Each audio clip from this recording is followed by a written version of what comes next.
My name is Rick Springfield, and today we're going to be smoking crack on camera for you. I don't have any crack rock on me, so you're just going to have to use your imagination. But normally how you would do this is, I don't know.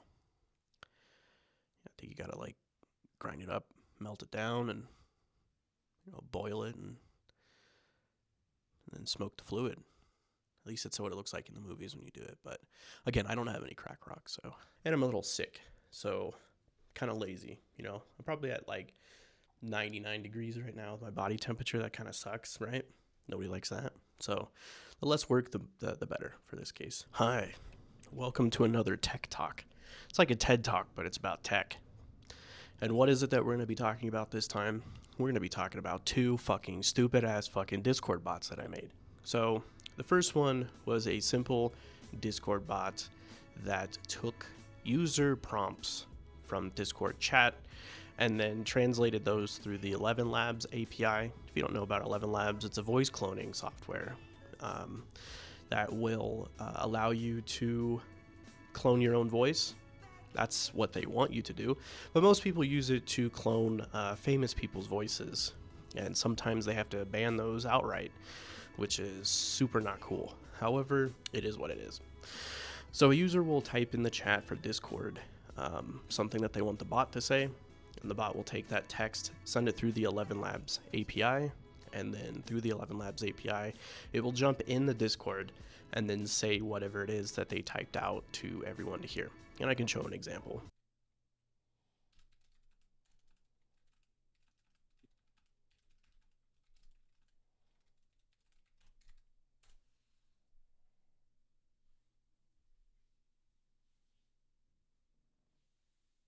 I want to beat the shit out of Buck. He is a big, giant fucking pussy bitch.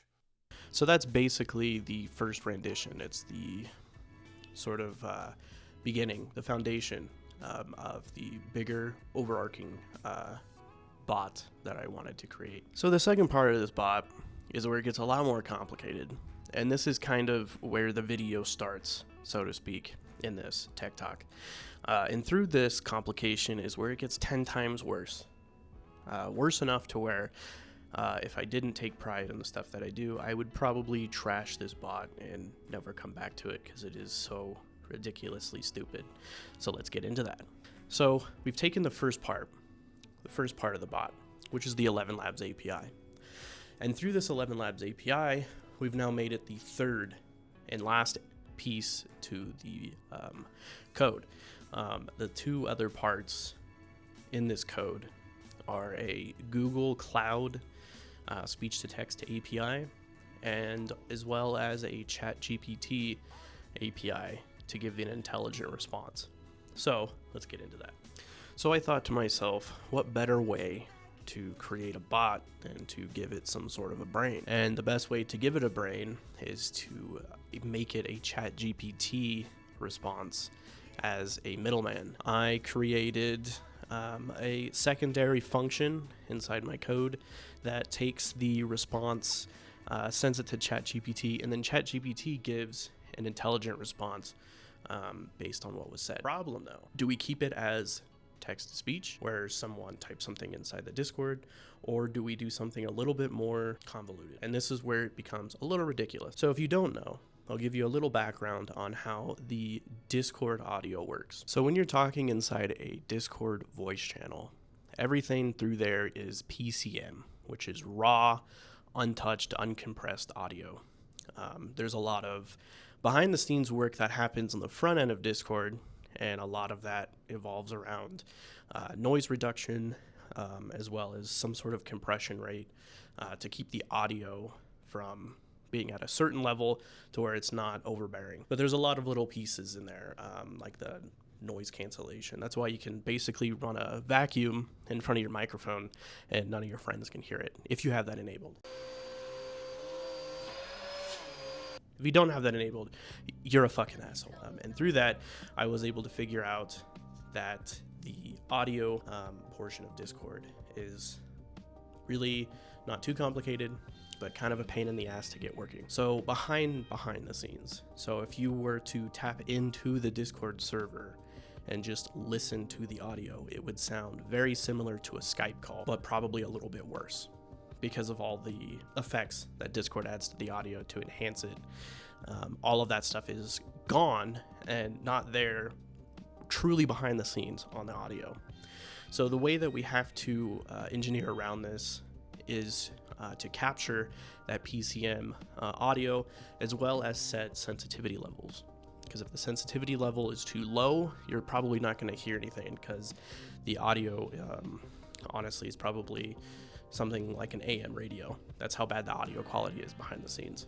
So with the sensitivity set up high enough, we can then enable speech to text to work functionally, because it can finally understand and hear what people are saying. So that was a big hurdle to get over.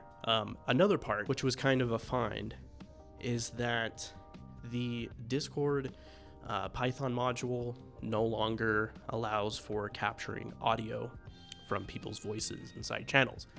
So because of this, I had to go searching around for older versions of the Discord Python piece, and it brought me to a link to a GitHub repository that's third party and actually has no association whatsoever to the official Discord Python module. And I had to work around pulling a particular commit that has the specific functions that I needed, which was the audio capturing piece. So that was a little caveat on top of that made it a little worse, but it's what it is. So with that enabled and in place, we are now able to capture the audio of people talking inside Discord, as well as allowing for the Python module to send that PCM data. Again, it's raw PCM data, and sending that to Google's text-to-speech, Google speech to text.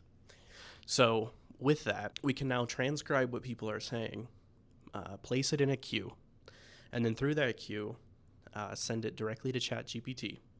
And then ChatGPT will give a response to what was said.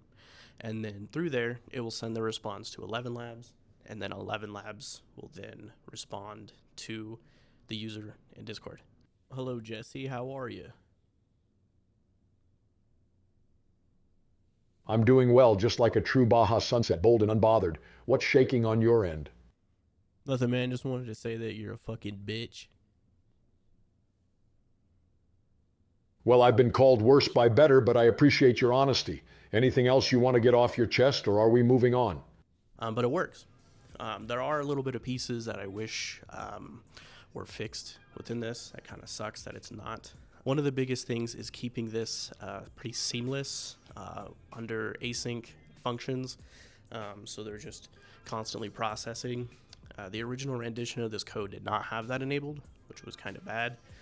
It made for the latency to be terrible. So when a user was talking to the bot, the responses were about 5 seconds, which is not good. That's not fun.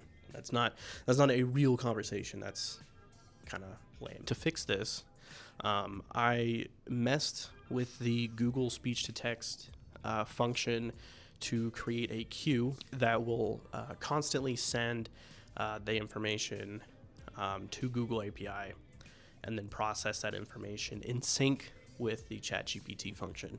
So that way when someone is talking, it is constantly processing through ChatGPT, and then through ChatGPT, it is sending that directly to ElevenLabs. Kind of on that same level, the final piece to that's kind of a problem that's fixable, but I'm not going to pay that kind of money, is the ElevenLabs API allows for PCM streamed audio, and what that would mean is that I can make the Discord bot process the audio basically instantaneously. So we can stream the audio from ElevenLabs instead of how it is right now, which is taking the audio from ElevenLabs, saving it as a temporary WAV file, and then processing that WAV file. That just adds latency. So from fixing those 2 pieces, I couldn't get the third because I'm not going to pay that kind of money. Through the 2 pieces that we added on to this, I was able to get the Discord bot latency down to like 2 seconds. which is better? So then the question to that is, why did I create this in the first place? And to this day, I still have no idea why. And because of this, I've pivoted a little bit with the Discord bot and kind of moved it to function in a different way. One of those ways that I chose to go through was to make it do prank calls. How much more for some asterisk extracurricular asterisk activities in those rooms of yours? For that one, only the front desk can answer your question since they are the ones who handle those the rooms, and also for the prices of the rooms as well Listen, for an pal, upgrade. I need answers now, or I'll blow the caddy off your go. I don't need an upgrade, chump. I need a conspiracy unfurled. You're really dropping the ball here, aren't you? And you might be asking, isn't this a grown man? Why would he be doing prank calls? It's something a 15-year-old does. And you're right. You're absolutely right. However, that's not going to stop me from calling scammers and using Jesse Ventura's voice to do the scamming. Thank you for calling support team. This is James. How can I help you? Hey, James, I'm having some trouble with my thingamajig. Can you help me figure out what exactly this support is for? Sure. Tell me, sir, what's the problem you're facing? Great. So, is this support for something like a gadget or maybe a service? Just trying to get my bearings here. Trying to get yours? Chemistry. Is this about some kind of science kit or maybe a school project? Just trying to get on the same page here. Yeah. That's right, sir. We are from the other alien services. Awesome. Thanks for confirming. Do you know that? What kind of issues do you typically help with? Just trying to figure out what kind of thingamajig I've got here. We fix the universal bronze, sir. Got it. So do you guys fix more like devices or maybe something else entirely? Just trying to nail down what we're dealing with here. Calling Crestpoint Financial, this is Daniel Murphy. Yeah, Danny boy, I got a bone to pick with Hello? you. What kind of scammy loans are you peddling today, huh?